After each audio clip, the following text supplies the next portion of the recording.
الحمد لله الحمد لله نحمده ونستعينه ونستغفره ونؤمن به ونتوكل عليه ونعوذ بالله من شرور أنفسنا ومن سيئات أعمالنا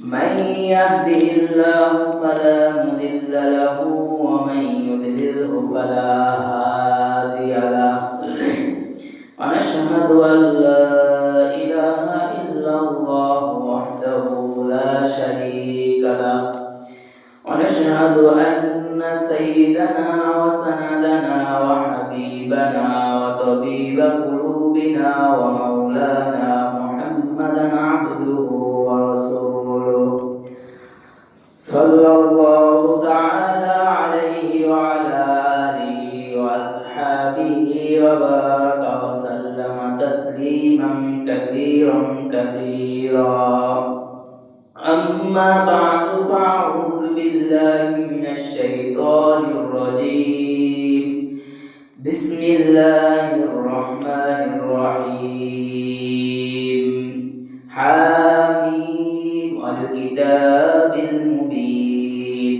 إنا أنزلناه في ليلة مباركة إنا كنا منذرين وقال رسول الله صلى الله عليه وسلم إذا كانت ليلة النصف من شعبان فقوموا ليلها وصوموا يومها فإن الله تعالى ينزل فيها بغروب الشمس إلى السماء الدنيا فيقول الآن من مستغفر فاغفر له على من مسترزق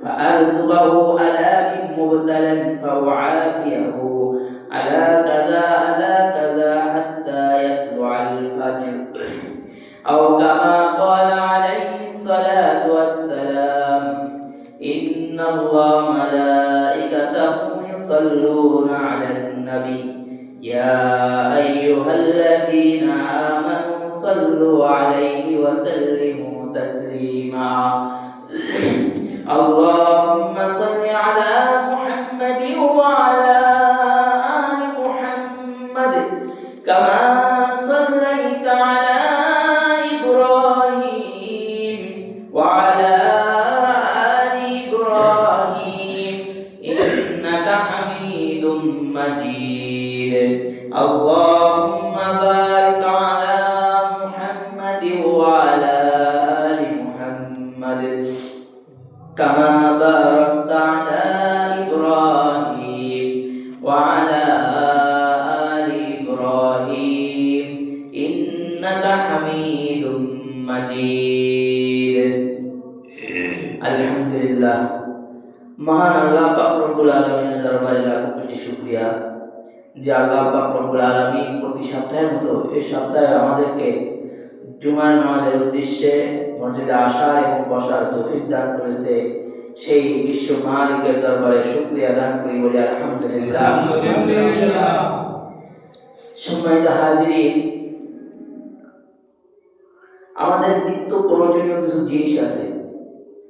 এই জিনিসগুলো এক এক জায়গায় এক এক মূল্যে বিক্রি করা হয়। উদাহরণস্বরূপ নেন, আমরা দোকানে পানি কিনতে পাই না, বোতলে পানি। মনে করেন আপনাদের বাজারে ওই পানির একটা বোতল, আধা লিটার বোতলের দাম 20 টাকা। এই বোতলে এই যে পানিটা, এটা একদম ইনটেক, উপরে একটা সিলও লাগানো থাকে। কেনার পরে তারপরে পলিথিনের সিলটা খুলে তারপর বোতল খুলতে হয়। আবার এই বোতলটা অন্য কোথাও গিয়ে দেখবে 25 টাকা, বোতলের গায়েও লেখা আছে 20 টাকা, বলে 5 টাকা বেশি নেন কেন, বলে এটা দিতে হবে, কিছু করার নেই। আবার যদি আপনি লঞ্চে যান, যখন ঢাকা লঞ্চে গেলে, তো ঢাকা যাওয়ার উদ্দেশ্যে যখন লঞ্চ চলে তখন মানুষ পানি কিনে, দেখবে লঞ্চ যখন থামায় তখন কিছু ছেলে থাকবে ওরা লাফাই উঠে বোতল নেওয়ার জন্য। এই বোতল বইতে নিয়ে ওরা ওই বোতলের ইনটেক না, ওরা দেখা যায় 1 লিটারের বোতলের পানিও বেচে 10 টাকা করে, আধা লিটার 20 টাকা, মানে হাফ লিটার। কিন্তু 1 লিটার বোতল যেটা ওরা বিক্রি করতেছে কত, 10 টাকা। কিন্তু কিছুক্ষণ পরে যখন লঞ্চ ছাড়ার টাইম এসে যায়, তখন ওরাই আবার আধা লিটার যে পানির বোতল থাকে সেটা 30 টাকায় বিক্রি করে, 25 টাকায় বিক্রি করে। এরকম হয় না? একটা জিনিসের মূল্য এক জায়গায় 20 টাকা, এক জায়গায় 25 টাকা, আবার এক সময় 30 টাকা হয়ে যায়। কারণ কি, এমন একটা সময় এসে গেছে, এখন আপনি মনে করবেন যদি আমি লঞ্চ থেকে নামি তাহলে লঞ্চ ছেড়ে দিতে পারে, এর চেয়ে যদি 100 টাকায় নেওয়া ভালো। আসলে এই যেমন একই জিনিস, অথচ ওই যে লঞ্চের যেই বোতলটা আপনি এখানে 20 টাকায় কিনতেন সেটা 30 টাকায় কিনছেন বা 25 টাকায় কিনছেন, 20 টাকার বোতল, কিন্তু সেই বোতলটা ইনটেক না। কারণ অরিজিনাল বোতল উপরে একটা সিল লাগানো থাকে টেপের মতো, সেটা খুইলা তারপরে মুখ খোলা লাগে। আর ওরা নদীর পানি আইনে ঢুকাইয়া দিয়ে দিছে, দাম বেশি। বলে দাম বেশি কেন? বলে সময়ের ব্যবধান। বলে একই জিনিসের মূল্য দাম বিক্রি করার ক্ষেত্রে বেশি কম হলো কেন? বলে জায়গার পার্থক্য। এই বাজারে যে জিনিসটা 100 টাকায় পাওয়া যাবে, অন্য বাজারে গিয়ে দেখবেন সেটা 150 টাকাও হতে পারে, আবার অন্যত্র গিয়ে দেখবেন সেটা 50 টাকাও হতে পারে। বলে একই জিনিস মূল্য বেশি কম কেন হলো? একই জিনিস ভিতরে সব এক, কেন দামের পার্থক্য? বলে স্থানের পার্থক্যের কারণে দামের পার্থক্য। কেন দামের পার্থক্য? বলে সময়ের পার্থক্যের কারণে দামেরও পার্থক্য। ঠিক ইবাদতেরও কিছু জিনিস আছে যে ইবাদত করলে এক সময় ইবাদতের মূল্য একরকম থাকে, অন্য সময় অন্যরকম থাকে।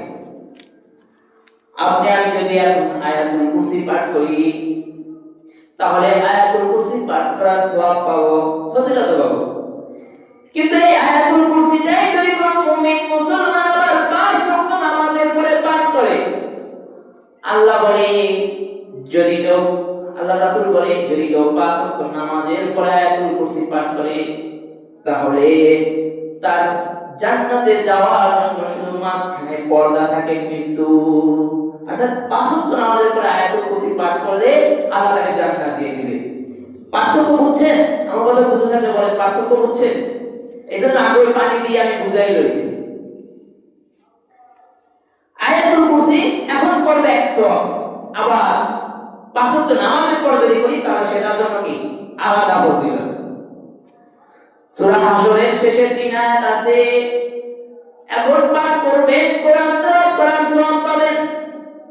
আর যদি ফজরের নামাজের পরে আউযু বিল্লাহি মিনাস সামিল আলিম মিনাশ শাইতানির রাজিম 3 বার পড়ে তারপরে পাঠ করেন, বলে 70,000 ফেরেশতা আপনাকে পাহারা দেওয়ার জন্য নিযুক্ত হয়ে যায়। কেন হইছে? এখন বললেন এখন হইলে না, তখন হইল কেন? ওই যে সময়ের ব্যবধান।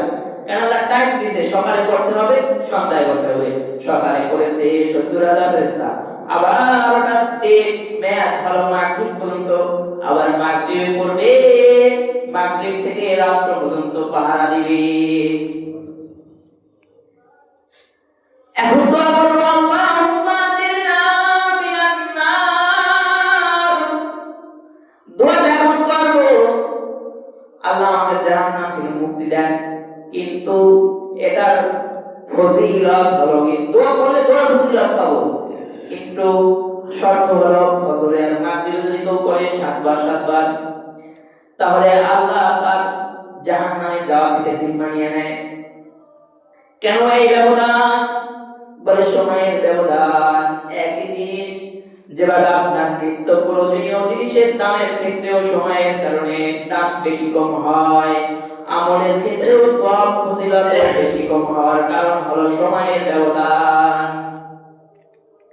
ঠিক সেই ভাবে ইবাদতেরও সময়, যেমন রমজান মাস আসতেছে না সামনে, এখন একটা ফরজ নামাজ পড়ি, সকালে ফজরের নামাজ পড়ছি, তো এই এক ওয়াক্ত ফরজ নামাজ পড়াই কি পাইছি? সওয়াব পাইছি। আর যদি এই ফজরের নামাজটা আমরা রমজানে পড়তাম, রমজানে এক ওয়াক্ত ফজরের নামাজ পড়লে 70টা ফরজ করলে যে সওয়াব হইতো, একটা করে সেই সওয়াব। সুবহানাল্লাহ বলেন, জোরে বলেন। কেন ব্যবধান? কেন? ওই যে রমজান, সময়ের ব্যবধান, স্থানের ব্যবধান, মাসের ব্যবধান, সময়ের ব্যবধান আছে। এই জন্যই তো সময় অনেক মূল্যবান জিনিস। এই জন্য গুরুত্ব বোঝানোর জন্য আল্লাহ বলে সময়ের কসম। আবার এখন নফল করলে নফলের সওয়াব পাবেন, আর রমজানে নফল করবেন তো একটা ফরজের সমান সওয়াব পাবেন। এই ব্যবধান সময়ের কারণে। তো ঠিক সেইভাবে আল্লাহ তাআলা সবই কথা আমাদেরকে দিয়েছে, যেটার ব্যবধান আরো বেশি, যে 1000 বছরের চেয়েও বেশি ইবাদত করলে সওয়াব।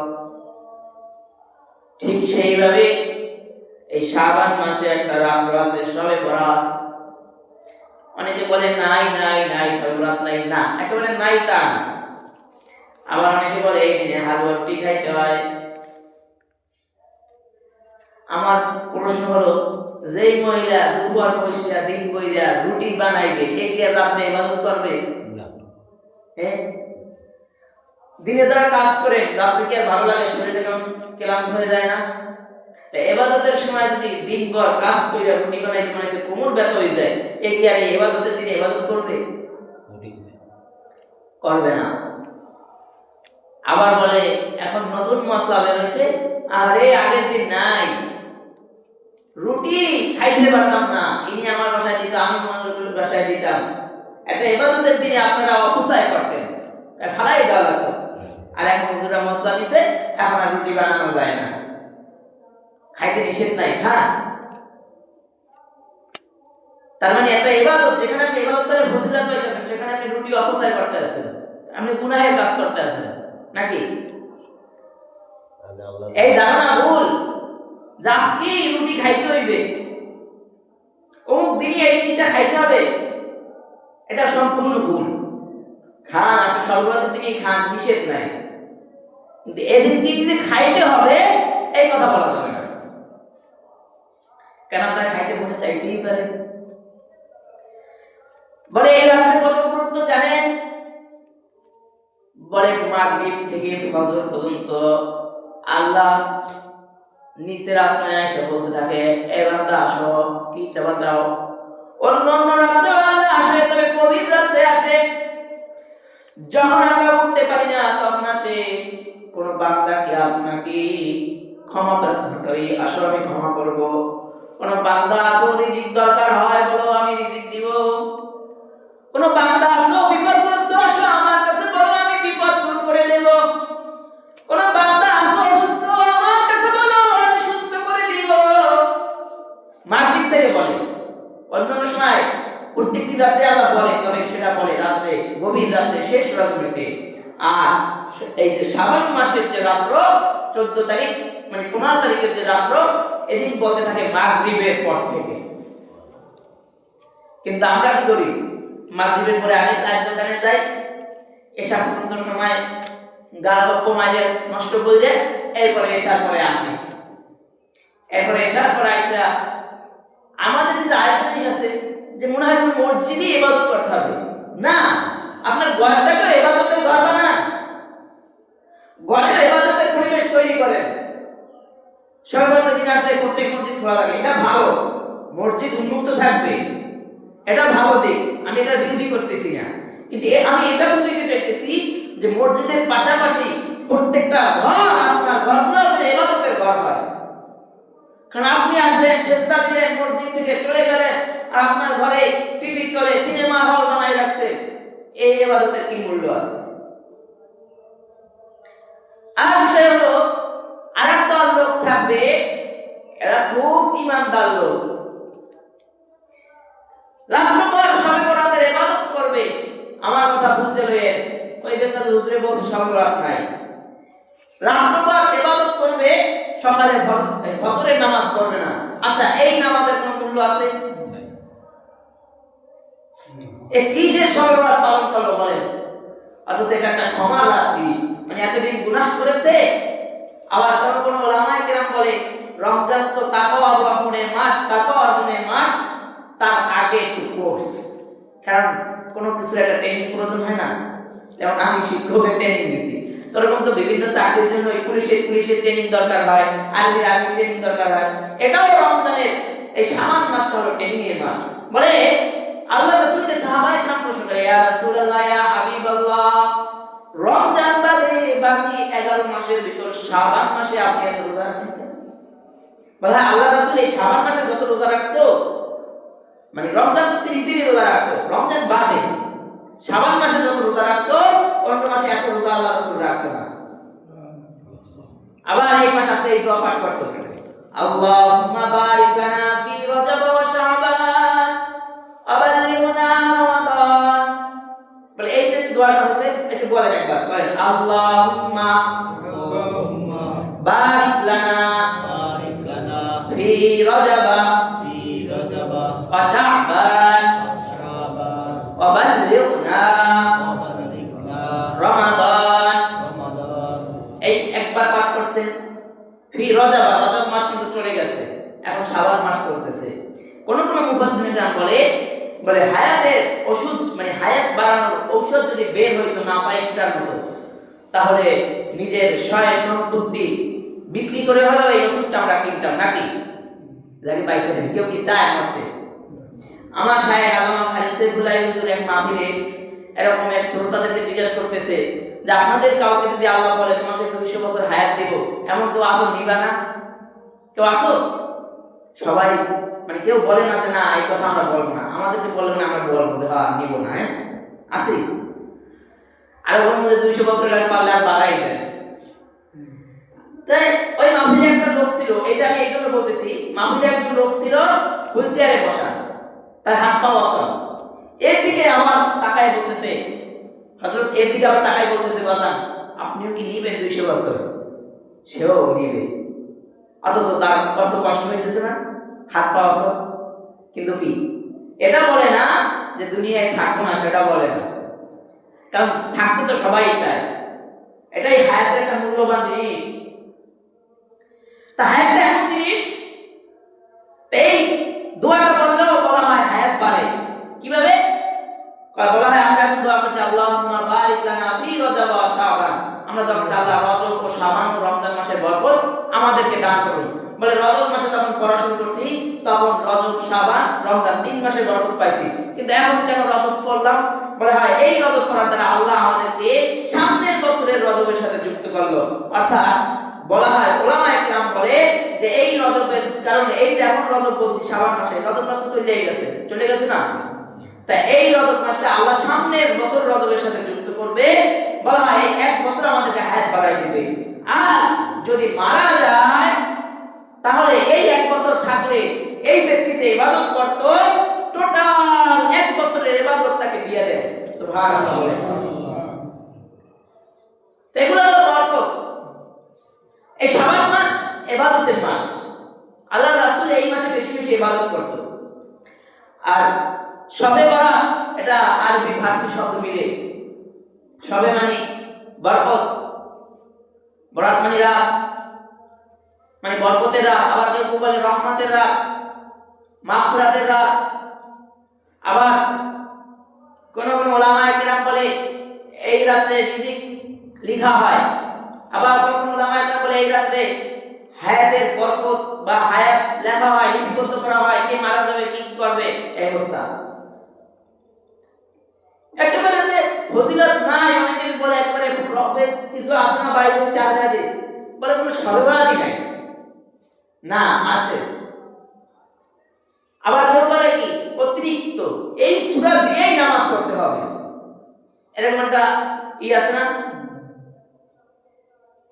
একটা বই আছে, ওই বইটার নাম খেয়াল আসতেছে না। বলে ওই বইটার ভিতরে এরকম লেখা থাকে নাকি যুমুক সূরা এতবার পড়তে হবে, তুমুক সূরা এতবার পড়তে হবে?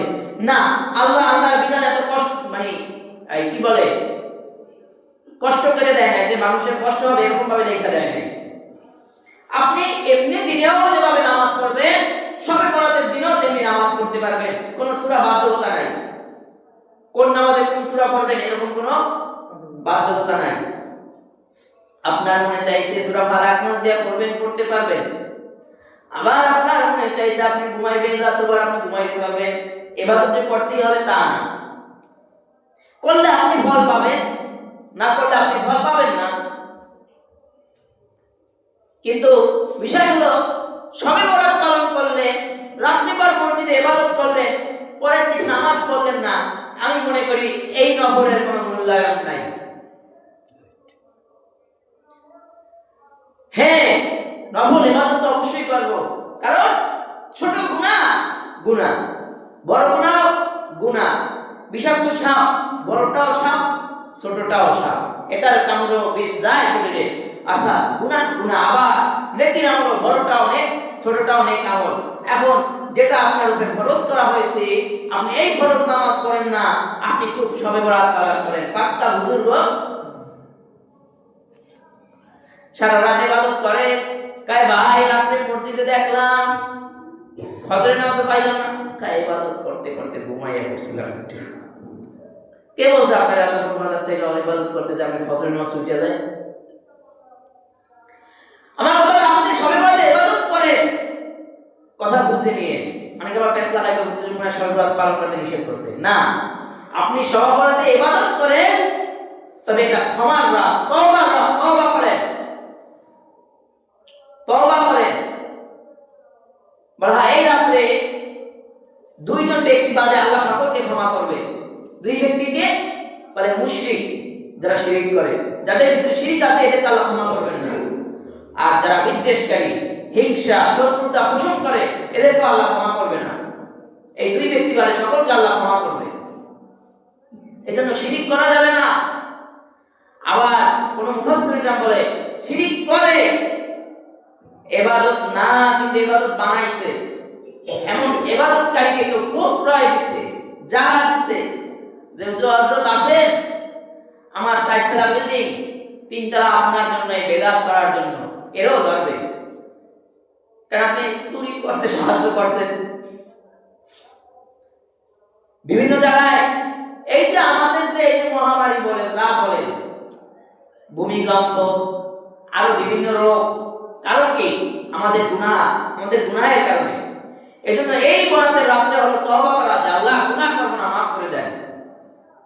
কিন্তু আমরা এই যে এখন অশান্তিতে ভুগতেছি, সব হলো আমাদের গুনাহ আমল, আমাদের হাতের কামাই এগুলা।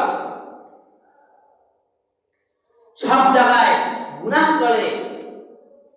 একবার চিন্তা করে যে আপনার আন্ডারে কেউ কাজ করে,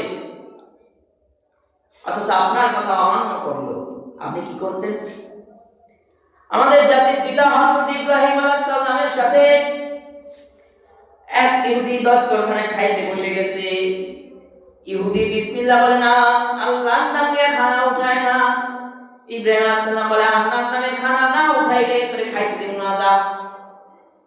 সাথে সাথে আল্লাহ ডাক দিয়া বলে, এ খলিলুল্লাহ, ও 70 বছর হয়ে গেছে কোন বেলা আমার নাম দিয়া খায় নাই, আর এক বেলা আপনার দস্তরখানে আমার নাম নেয়, আপনার উঠায় দিলেন। এটা বলছি কেন? বলবেন যে আমরা গুনাহ করি এই জন্য আমাদের রিজিক নষ্ট হয়ে গেছে, আমাদের উপরে গজব আসে। তাহলে মুশরিক কেন খাবার পাইতেছে, শিরককারী কেন খাবার পাইতেছে, কাফেররা কেন খাবার পাইতেছে? কারণ আল্লাহ কাউকে দুনিয়ায় না খাওয়ায় রাখবে না। হয়তো আপনার অভাব দিবে, দুর্ভিক্ষ দেখা দিবে, কিন্তু সেই জন্য এটা নয় যে তাকে না খাওয়াই রাখবে।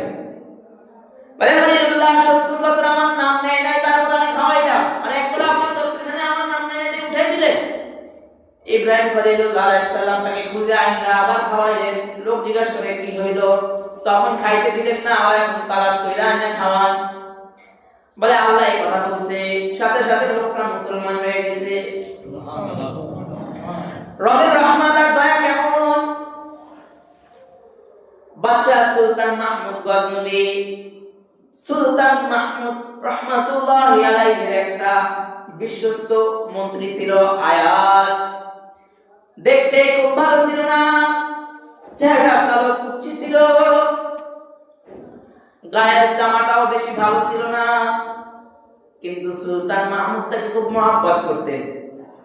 আল্লাহ আপনার পোশাক দেখবে না, আল্লাহ আপনার চেহারা দেখবে না, আল্লাহ দেখবে আপনার আমল, আপনার ইখলাস, আপনার ঈমান। ঈমান, আমল, ইখলাস যদি ভরপুর থাকে সে আল্লাহর কাছে কামিয়াব। কারণ আল্লাহর রাসূল বলে, আখলিস দীনাকা ইয়াকফিকাল আমালুল কলিল। ঈমান ঠিক রেখে যদি কেউ অল্প আমল করে, এটাই তার জন্য নাজাতের জন্য যথেষ্ট হয়ে যাবে। ঠিক সুলতান মাহমুদ গজনবী, অন্য মন্ত্রীরা সৈন্যরা দেখতেছে, কি রে, আমাদের চেহারাটা সুন্দর, স্মার্ট চেহারা আমাদের, কিন্তু আমাদেরকে বাদশা ভালো পায় না, ওরে এত ভালো পায় না, ওর বিষয়ে একটু লাগা দেখে ওই মন্ত্রী আয়াস রহমাতুল্লাহি আলাইহি প্রত্যেকদিন ঘরে যায়, আলমারি খুলে একটু তাকায়, আবার আলমারিটা বন্ধ করে দেয়। এবার বাদশার দরবারে নালিশ জানাইলো, বাদশা, আয়াসকে আপনি এত বিশ্বস্ত মনে করেন, অথচ আয়াস তো আপনার রাজপ্রাসাদ থেকে মনে হয় কিছু একটা সরিয়ে ফেলছে, আর সেটা আপনার আলমারিতে চেক করে দেখে। এরপরে বাদশা আয়াসকে ডাকলো, আয়াস আসলো। আয়াস রহমাতুল্লাহকে বলল, তোমার ঘরে আলমারিতে কি আছে আমাকে দেখাও। আলমারি খুলে দেখে আলমারির ভিতরে একটা সিরা জামা। এবার বাদশা বলে, আয়াস, এই সিরা জামাটার ভিতরে এখন কি আছে যেটা তুমি প্রত্যেকদিন খুইলা দেখো, বলো কি আছে। আয়াস রহমাতুল্লাহ বলে, বাদশা, আজ আপনি বাদশা আমাকে ভালো জামা পরাইছেন, ভালো খানা খাওয়াইছেন, কিন্তু এমন এক সময় আমার ছিল এই সিরা জামাটা আমার সঙ্গে ছিল, এই সিরা জামাটা বাদে আমার কোনো জামা ছিল না। এই জামাটা দেখা আমি রবের শুকরিয়া আদায় করি যে রব আমাকে এখন ভালো রাখছেন। আমি আমার সিরা জামাটা দেখে আমি আমার অতীত ভুলি না, আমার মনে পড়ে এক সময় আমিও কষ্টের ভিতর ছিলাম, কিন্তু আর বাদশাহের উসিলায় আমি ভালো জায়গায় আছি। এজন্য নিজের অতীত অবশ্যই মনে করা। হিংসা, ওই যে বলছি, হিংসা শত্রুতা থাকলেই তো আল্লাহ ক্ষমা করবে না। এজন্য নিজেরও কিছু না কিছু কষ্টের সময় আছে, যত ধনীও একটা না একটা সময় কষ্টের সময় থাকে জীবনে, ওগুলাকে এই সবাই মনে করা যে একটা সময় আমার এই কষ্ট ছিল, একদিনের জন্য, এক ঘন্টার জন্য হলে একটা আমি বিপদে পড়েছিলাম, এই বিপদের কথা মনে করা উচিত যে তার থেকে আমি এখন ভালো আছি। এই জন্য কারো কিছু শত্রুতা বিদ্বেষী না করা, কারণ এই বিদ্বেষকারী শত্রুতা যার ভিতর থাকবে, পোষণকারী যে থাকবে, পুষ্টিকারী যে থাকবে, এই ক্ষমা পাবে না। বলা হয় আয়াস রাহমাতুল্লাহ আলাইহি পিছে যখন সৈন্য লাগছে, বাদশা আয়াসকে পরিচয় করিয়ে দেওয়ার জন্য সকল সৈন্যদেরকে তিতা একটা ফল এনে সকল সৈন্যদের হাতে দিলেন, যারা ওই আয়াসের পিছে লাগছে। কেন বাদশা আয়াসকে এত ভালোবাসে এটা প্রমাণ করার জন্য সবার কাছে তিতা ফল দিলে সকল সৈন্যরা তিতা লাগার কারণে ফলটা ফেলে দেয়, কিন্তু আয়াস ফালায় না, আয়াস খাইতেছে। বাদশা খাওয়া শেষে বলে, কি রে আয়াস, ফলটা কি তিতা লাগে নাই? কয় লাগছে। কয় সবাই ফলাই তো তুই খাইলি কেন?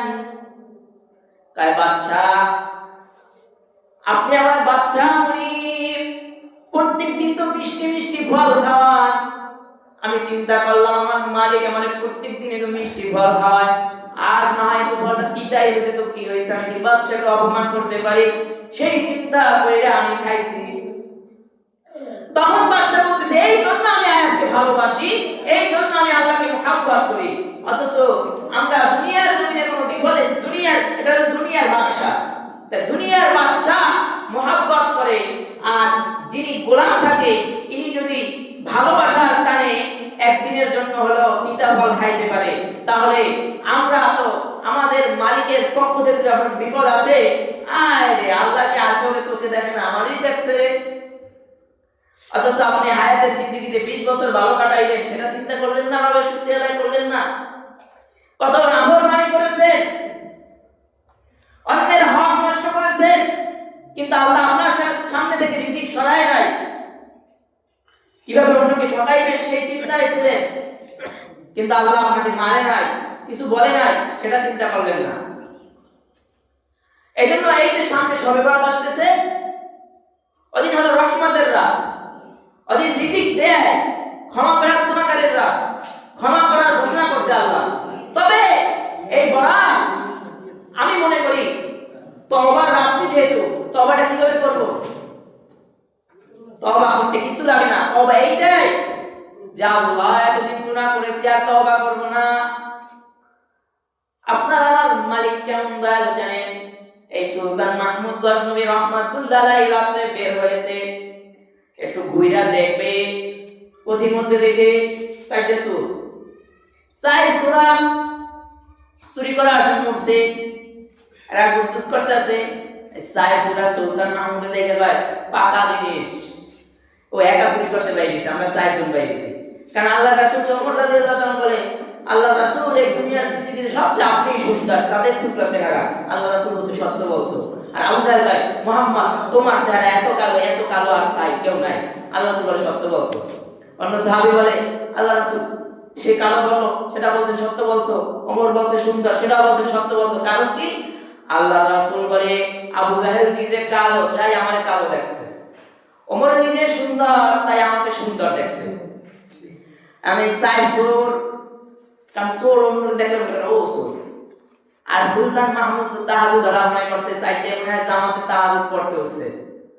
সুলতান মাহমুদ বাদশা ভাবতেছে এরা তাহাজ্জুদ পড়তে উঠছে। আর ওই সাইডে কয়, কিরে একা দান্দা করতে পারো?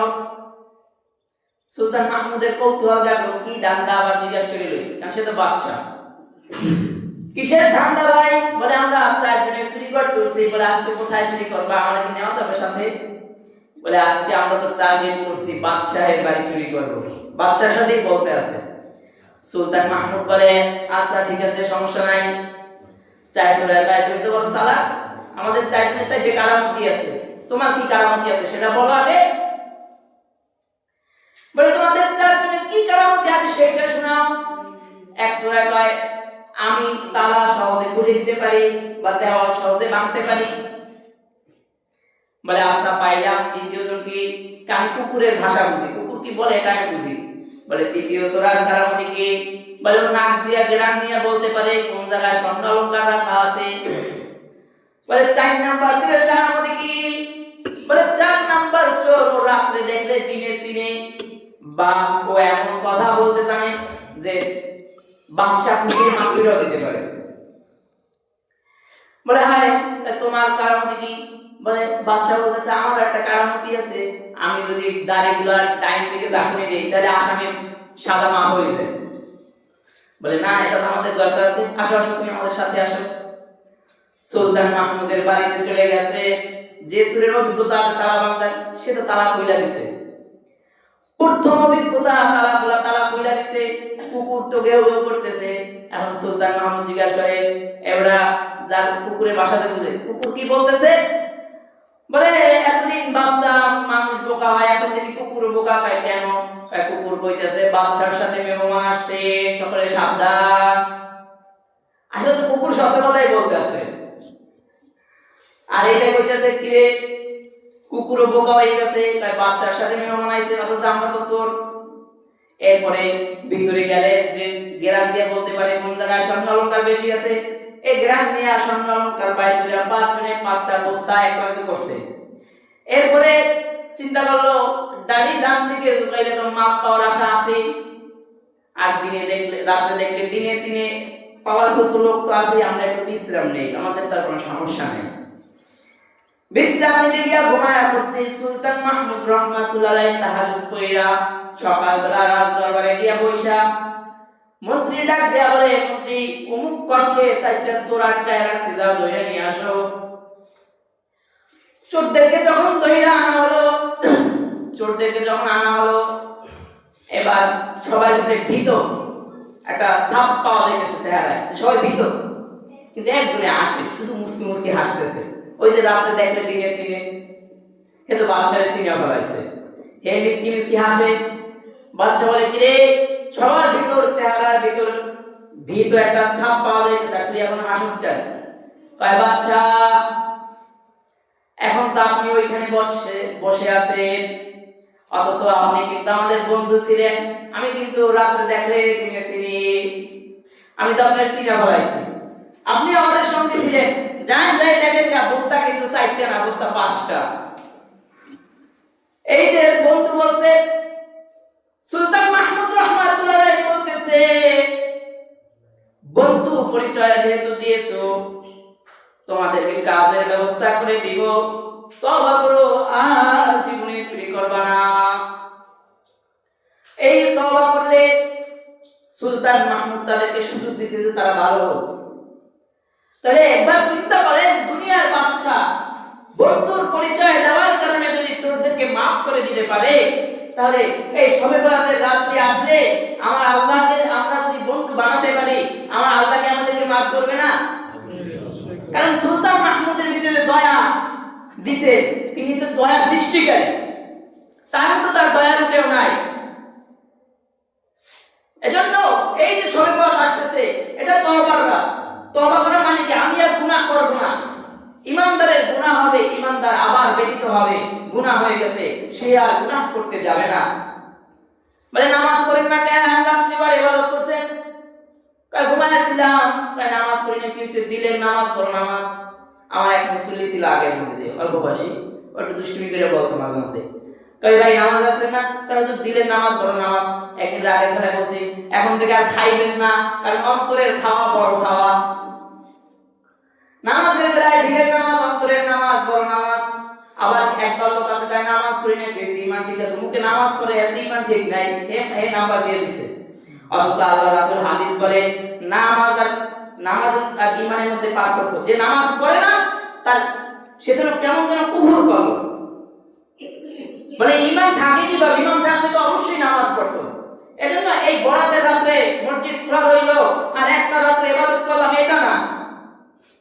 আরে বরাতের রাতে তো সে ইবাদত করবে যে দৈনিক ইবাদত করে। কিসের বরাত পালন করবেন যদি আপনি অন্যদিন ফজরের নামাজ না পড়েন, জোহরের নামাজ না পড়েন, যেটা আপনার উপরে ফরজ হয়েছে? মূল বিষয় হলো কি ভাই, শেষ কথা বলি আমি, আপনি যখন কবরে যাবেন আপনাকে কিন্তু এটা জিজ্ঞাসা করা হবে না, কিরে হায়াতের জিন্দেগিতে 50টা শবে বরাত পাইছিলি, শবে বরাতের রাত্রেও সজাগ ছিলি না কেন, ইবাদত করলি না কেন, এটা জিজ্ঞাসা করা হবে না। তবে আপনাকে মূল প্রশ্ন করা হবে, নামাজ পড়লেন না কেন হাসরের ময়দানে। আপনাকে প্রশ্ন করা হবে, সত্য না বলে মিথ্যা বললি কেন। আপনাকে প্রশ্ন করা হবে, অন্যের সম্পদ নষ্ট করলি কেন, অন্যর জায়গা থেকে 1 বিঘা জমি বেশি নিলি কেন, এগুলো আপনাকে প্রশ্ন করা হবে। শবে বরাতের ইবাদত, মাহফুল ইবাদত, আপনি ইবাদত করেন, কোনো সমস্যা নাই। তবে এতদিন যারা নামাজ পড়েন নাই, এরাও শবে বরাতের রাতে ইবাদত মানে তওবা করে সামনে থেকে নামাজি হতে হবে, সামনে থেকে গুনাহ ছাড়তে হবে, অন্যের সম্পদ নষ্ট করা বন্ধ করতে হবে, সবসময় সত্যের উপর থাকতে হবে। তখন বরাত পালন কইরা লাভ আছে। আর যখন ফরজ ইবাদতের দান করবেন না, ওরকমের হাজার হাজার শবে বরাতের ইবাদত করলেও কোনো কাজে আসবে না।